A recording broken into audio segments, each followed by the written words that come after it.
Olá, eu sou Luana Ferraz Zanata, psicóloga infantil, mentora e mãe de 2. E no programa de hoje, do Infância em Foco, a gente vai conversar sobre um tema que está presente em praticamente todas as famílias: o uso excessivo das telas, tanto por parte da criança quanto por parte de nós, adultos. Você já reparou como muitas vezes é difícil se desconectar? Como estamos o tempo todo checando mensagens, atualizando as redes sociais, rolando a tela do celular, às vezes sem nem perceber o tempo que está passando. E o que será que esse hábito tem causado nas relações dentro da nossa casa, especialmente na infância? Hoje nós vamos falar sobre o impacto do excesso de telas nas famílias e o quanto isso pode roubar algo precioso: o tempo de convivência, o tempo de brincar, o tempo de estar presente. E eu quero agora te fazer um convite. Aí na sua casa tem alguém que vive com o celular na mão? Ou se esse alguém é você, fica ligadinho aqui com a gente, porque no programa de hoje eu vou trazer reflexões e caminhos para que a tecnologia volte a ocupar o seu lugar, o de ferramenta e não de substituição de presença. O uso exagerado das telas tem afetado o desenvolvimento das crianças, tirando espaço de experiências essenciais para a formação emocional, cognitiva e social. E é sobre isso que nós vamos conversar, com calma, sem culpa, mas com consciência e com o olhar de quem acredita que sempre é tempo de mudar a forma de se conectar, começando pelo olhar, pelo toque e pela presença. Para que a tecnologia volte a ocupar o seu verdadeiro lugar, o de ferramenta e não de substituta da presença. Vivemos em um mundo super conectado e a verdade é que não dá mais para deixar a tecnologia de fora da vida das crianças. Ela faz parte da nossa rotina, da escola, do lazer, mas isso não significa que o seu uso não precise de limites. A grande questão é quando a tecnologia está a serviço das crianças e quando ela começa a tomar o lugar do brincar, das relações e das descobertas reais. Como psicóloga infantil, eu sempre digo que a tecnologia pode ser uma grande aliada, desde que usada com moderação, intenção e de acordo com a idade da criança. O uso moderado de jogos e internet pode trazer benefícios, sim. Os jogos eletrônicos, por exemplo, ajudam na coordenação motora fina, no raciocínio rápido, na tomada de decisão. Alguns jogos educativos também colaboram para o aprendizado escolar e podem ser uma forma divertida de explorar novos conhecimentos. Essas experiências digitais podem até aprimorar habilidades cognitivas importantes, desde que o tempo de exposição e o conteúdo sejam adequados à faixa etária da criança. E o segredo está aí, no equilíbrio. A Organização Mundial da Saúde tem falado cada vez mais sobre a importância de cuidarmos do tempo da tela na infância. Segundo as novas recomendações, crianças com menos de 2 anos de idade não devem usar telas, com uma única exceção: as videochamadas com familiares, que ajudam a manter os vínculos afetivos e têm sim um propósito emocional. Já para as crianças entre 2 e 5 anos, o tempo máximo recomendado é o de 1 hora por dia. E este momento deve ser acompanhado por um adulto, alguém que ajude a criança a compreender o que ela está vendo, transformando o conteúdo em uma conversa, em um vínculo, em uma troca. Essas orientações existem porque o cérebro da criança pequena se desenvolve de forma muito intensa e acelerada, e o aprendizado acontece principalmente por meio das experiências reais e das interações humanas. É no toque, no olhar, nas brincadeiras e nas relações que ela constrói, à base da linguagem, da empatia e também da segurança emocional. Quando a tela ocupa esse espaço cedo demais ou por tempo demais, a criança perde oportunidades fundamentais de aprendizado e de vínculo, que nenhuma tecnologia é capaz de substituir. Vamos imaginar agora aqui comigo 2 cenas. Na primeira, uma criança de mais ou menos 3 anos jogando no tablet um jogo em que ela descobre os sons dos animais. Ela aperta no botão, o gato mia. Aperta no outro botão, o cachorrinho late. Já na segunda cena, essa mesma criança segura um gatinho de pelúcia, sente a textura, o cheiro, o peso, aperta, ouve o som do gatinho, cria uma história, faz o gatinho conversar com outros brinquedos. Percebe a diferença? No mundo real, o brincar convida a imaginação, a criação e a experimentação.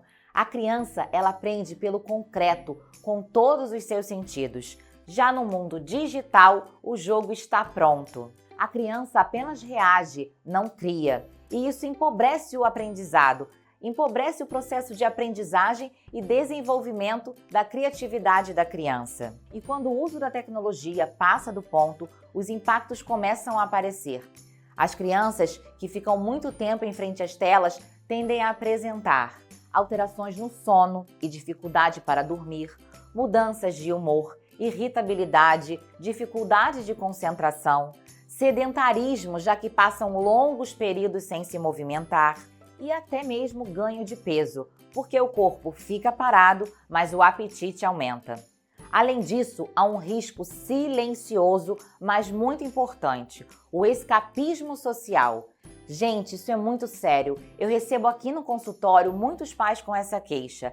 Ah, mas ela agora não quer mais sair de casa porque prefere ficar jogando no computador. Crianças que passam tempo demais nos jogos começam a se sentir mais confortáveis no mundo virtual do que no mundo real. Elas passam a preferir jogar do que brincar com os amigos. E isso empobrece as interações sociais, que são essenciais para o desenvolvimento emocional e também das habilidades sociais. E tem mais, a tecnologia não ensina a criança a lidar com as suas emoções.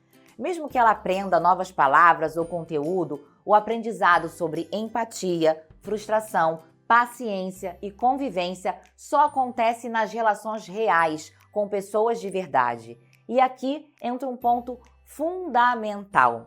A forma como nós adultos usamos a tecnologia influencia diretamente nas crianças. É importante que cada família observe em que momentos eu ofereço o tablet ou o celular para o meu filho.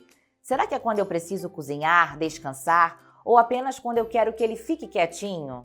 Esses momentos dizem muito sobre nós e não apenas sobre a criança. Em vez de entregar o aparelho, será que não dá para incluir a criança na atividade? Pedir ajuda, convidar para participar, cozinhar juntos, arrumar a mesa, escolher um filme em família. Quando colocamos limites, estamos ensinando a criança a se autorregular. Explique o motivo do limite, ofereça opções e mantenha combinados claros. Agora vamos guardar o tablet porque é hora de descansar. Você prefere ler um livro comigo ou montar um brinquedo? Mas Luana, nada disso adianta e ele começa a chorar. Ok, acolha o seu filho, fique ao lado dele até ele sentir melhor. Os pais às vezes acham que falaram não, que vai frustrar, que vai traumatizar. Mas não, a gente precisa, enquanto pais, ajudar as crianças a lidarem com a frustração. E é com o tempo, a criança ela vai aprendendo a lidar com as frustrações e com as pausas necessárias. O excesso da tecnologia tem criado distâncias enormes dentro de casa. Às vezes o celular fica no meio da conversa, no meio da refeição ou até mesmo no meio do abraço. Mas a boa notícia é que sempre dá para recomeçar, reconectando de verdade. O que transforma a infância não é a proibição, é o olhar atento e a presença consciente. Quando a gente desliga as telas, a gente abre um espaço enorme, um espaço do encontro, da imaginação e do brincar.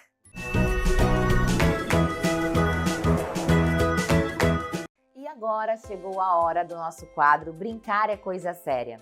Este momento é um oferecimento do Colégio Acadêmico Florença e da Pedagogia Florença, onde o cuidado, o brincar e o aprender se unem para fazer a primeira infância florescer.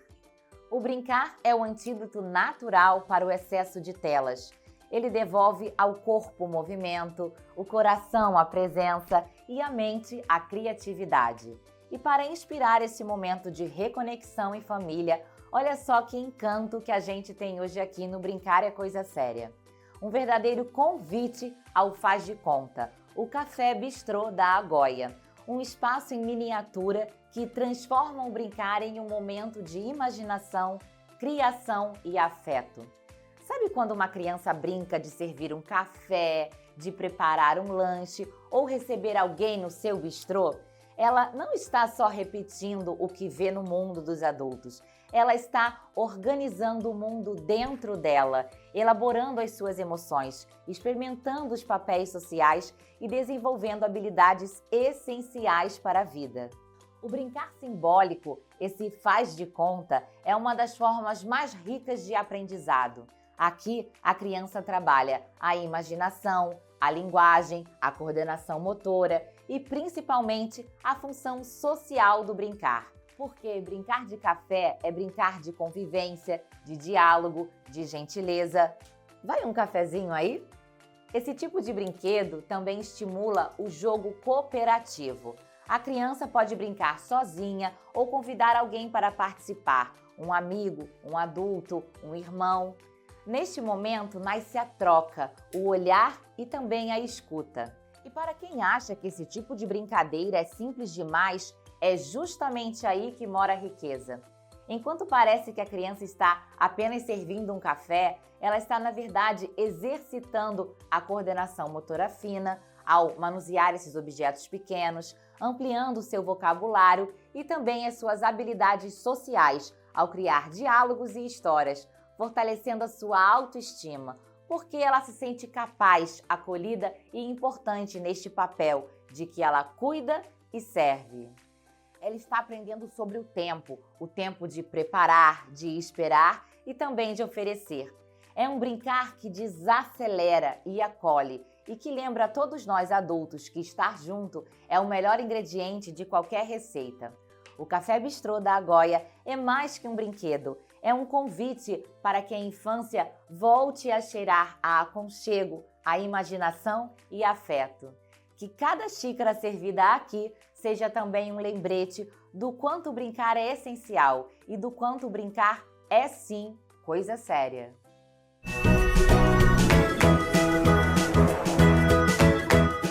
Depois de tudo que conversamos sobre o uso das telas, chegou a hora do nosso quadro Na Prática lá em casa. Aqui eu trago ideias simples que cabem na rotina e ajudam a substituir o tempo de tela por experiências reais, aquelas que despertam o olhar, o toque, o riso e a imaginação.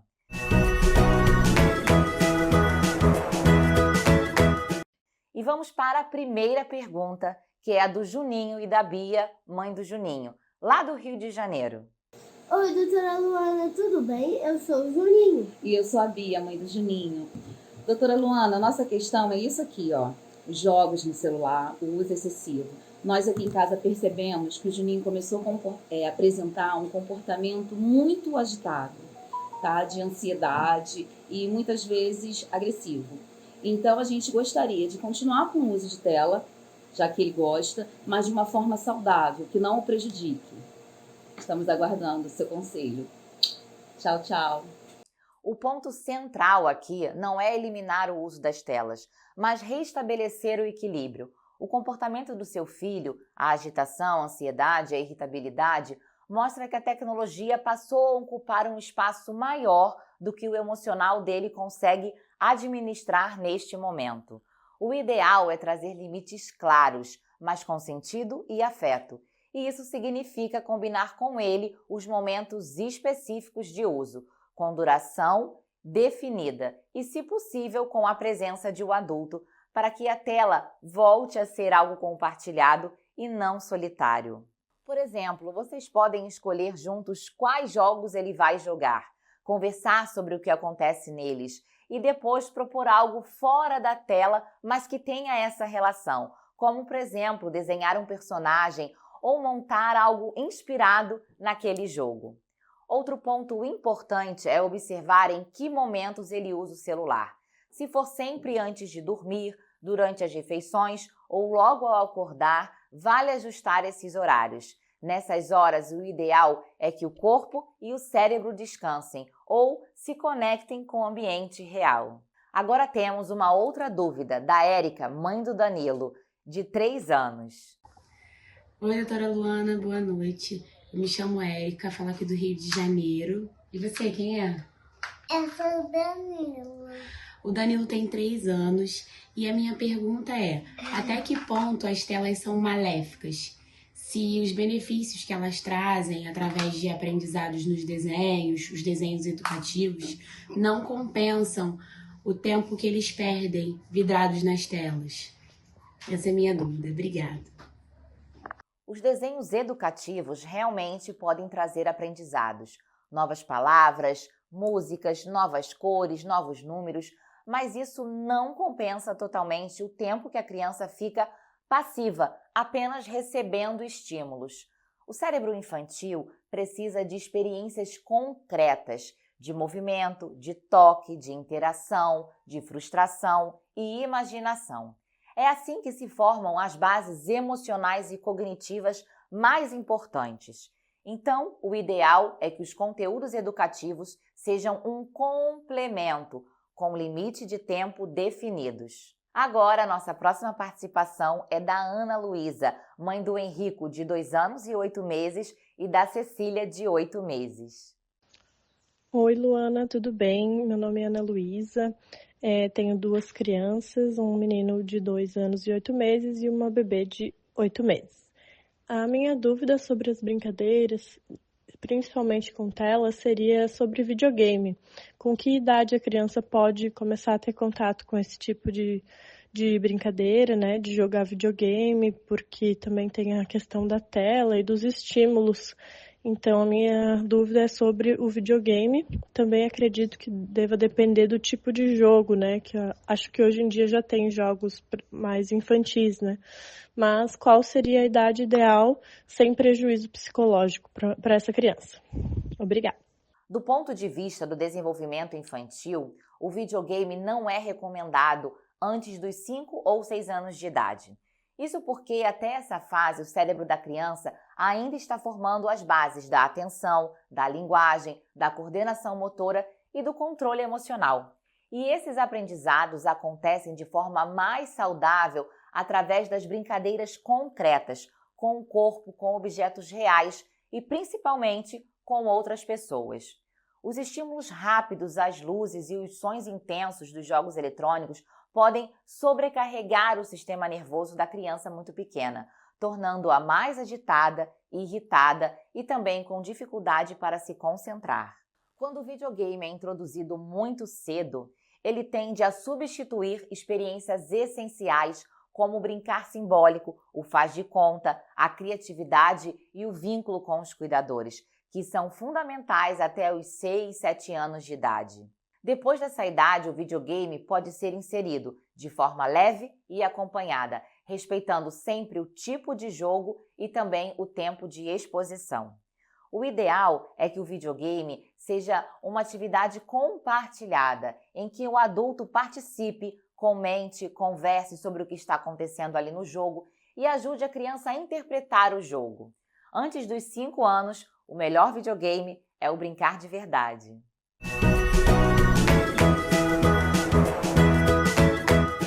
E agora chegou a hora do nosso quadro Conversas que Cuidam. E quando a gente fala sobre o impacto das telas, não dá para olhar só para o lado emocional. O corpo também sente. As crianças passam mais tempo sentadas, se movimentam menos e isso afeta diretamente o desenvolvimento físico e motor. Por isso, no quadro de hoje, no Conversas que Cuidam, eu vou conversar com a Camille, que é profissional de educação física e mestra em atividade física e saúde. Ela atua com o Funcional Kids, através de uma rede de profissionais presentes em todos os estados do Brasil.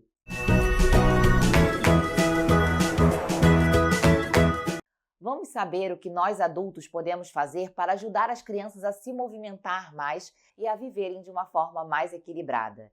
Está começando agora o nosso quadro Conversas que Cuidam, um espaço para ouvir diferentes profissionais que também cuidam da infância.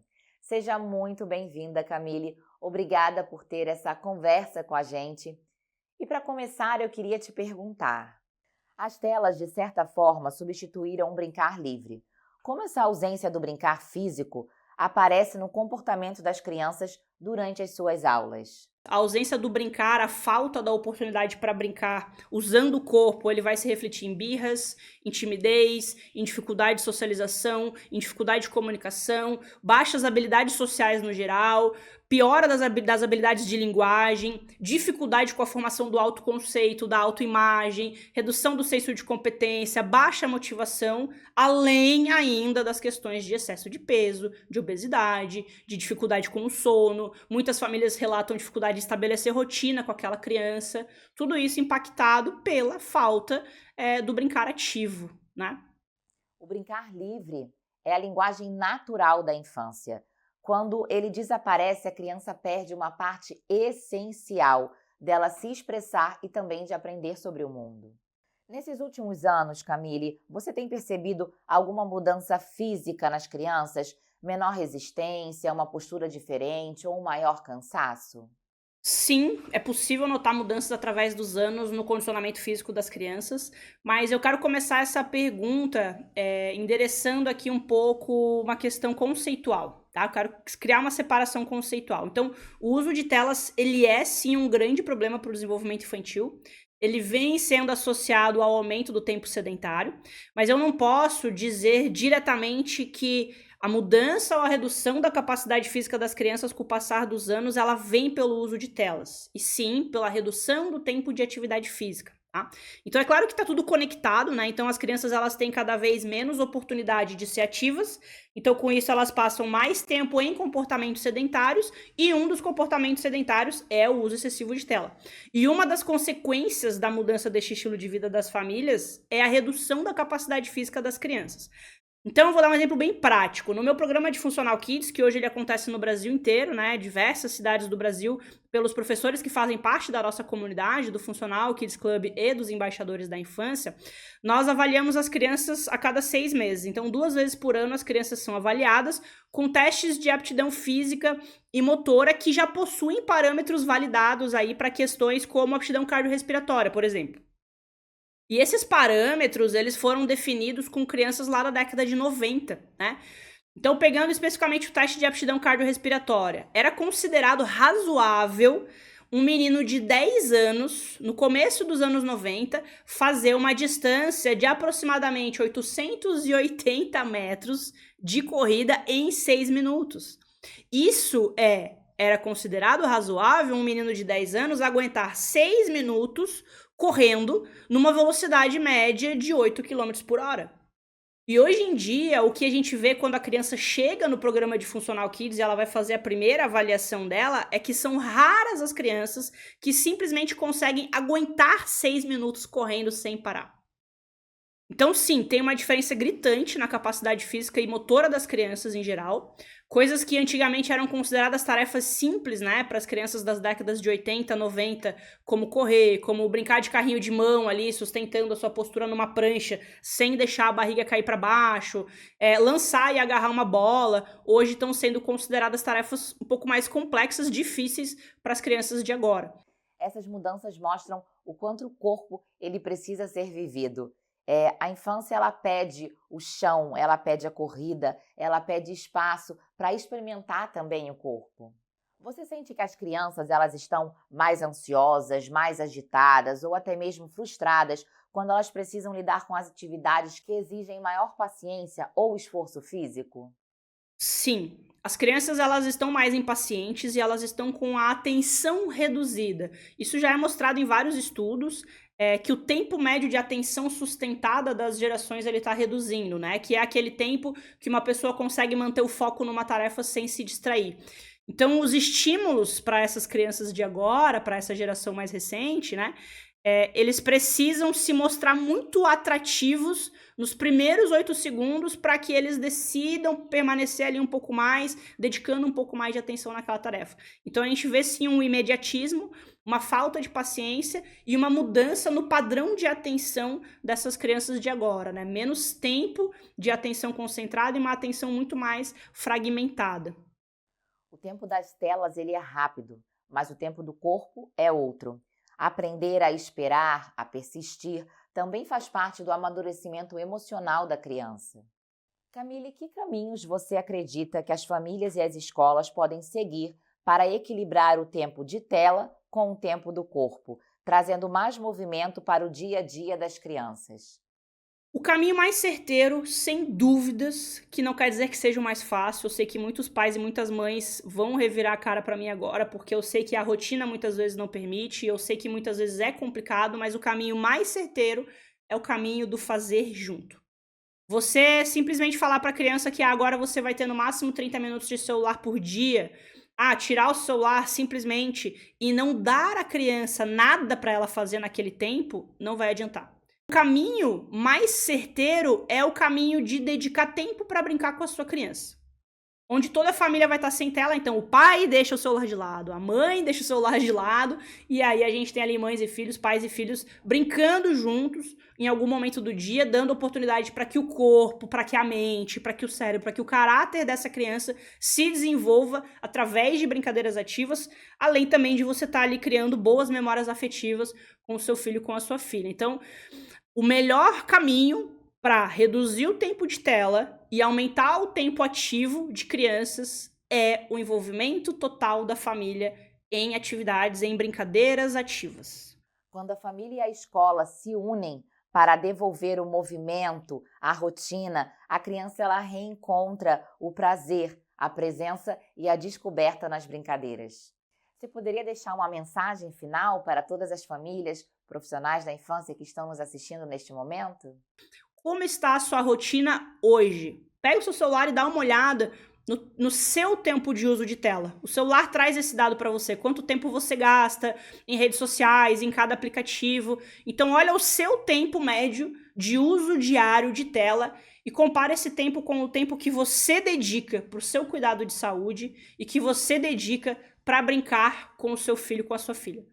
Se o seu tempo de tela hoje é maior do que o tempo que você gasta em atividade física e é maior do que o tempo que você passa brincando com o seu filho e com a sua filha, eu tenho certeza que você que está nos assistindo, nos ouvindo, é uma pessoa extremamente inteligente e já entendeu por onde que a mudança precisa começar. A mudança precisa começar com você. Troque o seu tempo de tela, você que é mãe, você que é pai, por tempo de brincar ativamente com a sua criança e você vai ver a sua vida e a vida do seu filho e da sua filha mudar drasticamente. Camille, muito obrigada pela sua participação. Eu agradeço muito. Tenho certeza que essa conversa alertou muitas famílias para a importância do movimento para as crianças. E o nosso Infância em Foco de hoje vai ficando por aqui. Que essa conversa te inspire a olhar para o uso das telas com mais leveza e consciência, lembrando que o mais importante não é desconectar do mundo digital, mas reconectar com o que realmente importa, o vínculo, o brincar e a presença. A gente se encontra no próximo programa.